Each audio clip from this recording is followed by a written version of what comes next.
this week's episode is The Gringo Show, Gas Edition. And no, it's not that I just ate a comida of enfrijoladas and now sending toxic fumes to my studio audience. It's not that type of gas. Everyone's talking about energy. There's a global crisis due to the Russian war in Ukraine and overall disruptions in the supply chain, driving up prices for a gallon or liter of gasoline and thus increasing the cost of my monthly supply of red panditas that I order on Amazon. Red panditas. No longer do I have to suffer with those disgusting green ones. So that brings us to Mexico, where the topic of energy, and specifically Paymex, has been dominating the agenda. This is because at one point in Mexico's history, almost 50% of the total national budget was derived from energy revenue. Also, that the AMLO doctrine, if you will, has a foundation in national sovereignty, and it is important to the president to be able to produce and refine our gas without foreign intervention.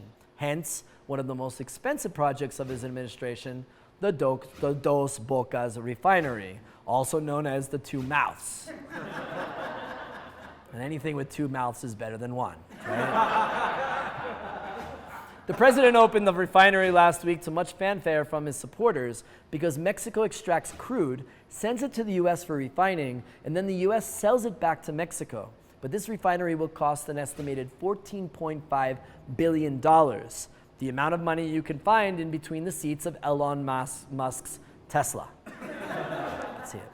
It's a lot of money. So of course the conservative news media is looking up and down the budget to find irregularities. How could they? And this week uncovered that a Tabasco-based company has been paid 62 million pesos, or $3 million, to provide ice to the 77,000 workers who are working for Paymex in various states where it does get really hot. Now I'm thinking that maybe there was a misunderstanding. It's not actual ice, but I think they hired Vanilla Ice to perform and boost morale among the Paymex workers, right? Like, ice, ice, baby. Dun, dun, dun, dun, dun, dun. This Paymex ice, ice, baby. Dun, dun, dun, dun, dun, dun. The real question here, which I guess has been pondered since industrialization began, is whether it's better for utilities such as Paymex to be owned by a state, which idealistically will answer directly to the people and protect Mexico's sovereignty, although historically it has been corrupt, mismanaged, and holds a huge debt burden to the taxpayers. That is the question.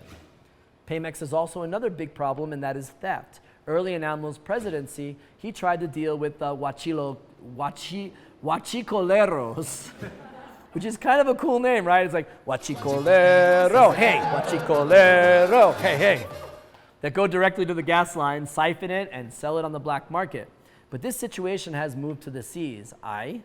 Modern-day pirates have been attacking the oil rigs. Just last week, armed pirates went aboard 3 different oil platforms, stole equipment, tools, cables, taking an estimated 25 million pesos. Then, instead of selling the equipment and spending the money, they buried it in a treasure chest, made a treasure map, and now hope that in 50 to 100 years, someone will find it.